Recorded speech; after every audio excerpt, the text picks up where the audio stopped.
2 দিন ধরে একটু একটু করে বৃষ্টি হতো। বৃষ্টির কারণে গাছগুলো অনেক সুন্দর হয়ে গেছে। আমার ব্যালকনির গাছগুলো দেখতেই পাচ্ছেন।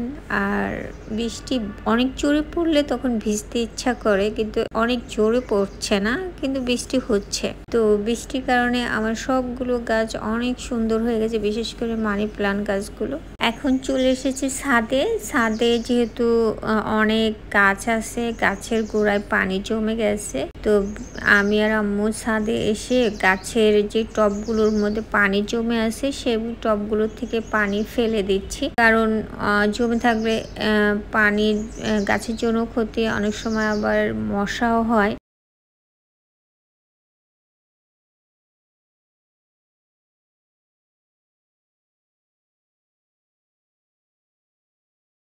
যেসব টপের নিচে পানি জমেছিল সেসব টপের গোড়া নিচের থেকে পানি ফেলে দিয়েছি।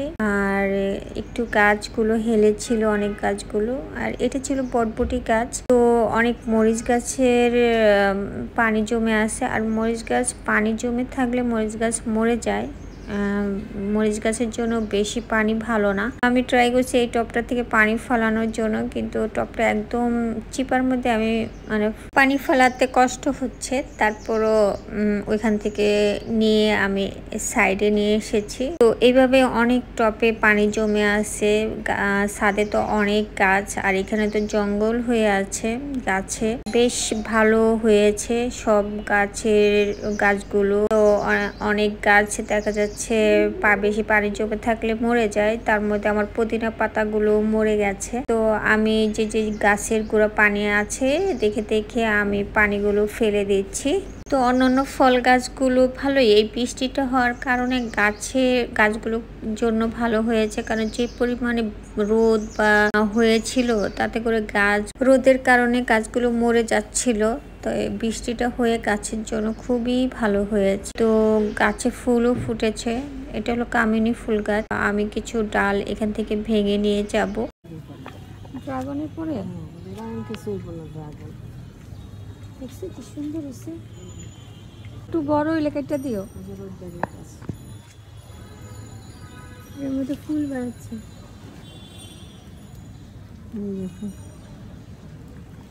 বৃষ্টির পানি পেয়ে গাছের যে গোড়ার মধ্যে ঘাস ছিল সে যে কত দ্রুত বড় হয়, মানে 2 দিনের মধ্যে এত বড় হয় কিভাবে, মানে একটা জিনিস বোনালে সেটা সহজে ওঠে না, কিন্তু এই ঘাসগুলো যে কত তাড়াতাড়ি বড় হয়ে যায় সেগুলো আবার পরিষ্কার করতে হয়। আমি এখানে কতগুলো পুঁই শাকের মানে গোড়া নিয়ে এসেছি, আমি এটা লাগাই দেব। কারণ এটা লাগিয়ে দিলে এখান থেকে আবার পুঁই শাকেরই হবে। কারণ কিছুদিন আগে অনেকগুলো পুঁই শাকের বিচিও নেই, সে একটু বিচি হয় নাই জানি না, এই জন্য পুঁই শাকের গোড়াই লাগাই দিচ্ছে। তো এখানে পুঁই শাকের গোড়া লাগানো দেওয়া হয়েছে। আর এখানে মিষ্টি কুমড়ার গাছের মাথা আমি কেটে দিচ্ছি, কারণ এই মাথাটা ভেঙে দিলে না গাছের সুন্দরভাবে হয়, ডাল 2-3টা করে হয়। আর এদিকে এটা মানে ঝিঙ্গা না কহি গাছ ওইটা হবে, আমি একটু করে দিচ্ছি, ঢুলে গেছিল। আবার এখানে এটা হলো চাল কুমড়া গাছ। তো বেশ অনেক কিছুর গাছ হয়েছে। আর এই গাছের গোড়া নিচের গোড়ার পাতাগুলো কেটে দিচ্ছি, কারণ নিচের পাতা কেটে দিলে গাছগুলো শক্তি পায়। নিচের পাতাগুলো অনেক বড় মানে ছিল, ওই পাতাগুলো আমি কেটে করে দিয়েছি। এটা আমি দেখছি অনেক ইউটিউব চ্যানেলে দেখি যে এরকম গাছের করে দিলে গাছগুলো ভালো হয়। তো আমি ওইটা দেখেই ওই জিনিসটা করেছি। তো এইভাবে করে তারপরে আমার গাছের কিছু কামিনী ফুল আমি এখান থেকে নিয়ে গেছি। তো এই কামিনী ফুলের গ্রানগুলো খুব সুন্দর, এটা অনেক বেশি হয়। আর এই বর্ষাকালে এই ফুলগুলো ফুটে, মানে এই টাইমে এই সিজনে ফুটে। তো এখান থেকে আমি কয়েকটা ডাল কেটে নিচ্ছি। তো ডাল কেটে নিয়ে ফুলে কম, মানে পাতাই বেশি, আরো মানে পরে মনে ফুটবে। তো এটা নিয়ে বাসায় চলে আসছি।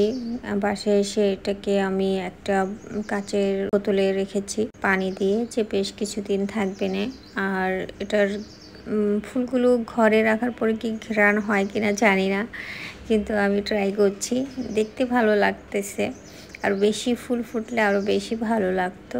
তো আমি এটা সুন্দর করে সাজিয়ে গুজিয়ে আমার রুমের মধ্যে রেখে দিয়েছি, ড্রয়িং রুমে, দেখতেই ভালো লাগছে। তার পাশে আর একটা মানি প্লান্ট রেখেছি। এটাই ছিল আজকের ব্লগ। কেমন লেগেছে কমেন্টস করে জানাবেন। সবাই ভালো থাকবেন। আল্লাহ হাফিজ।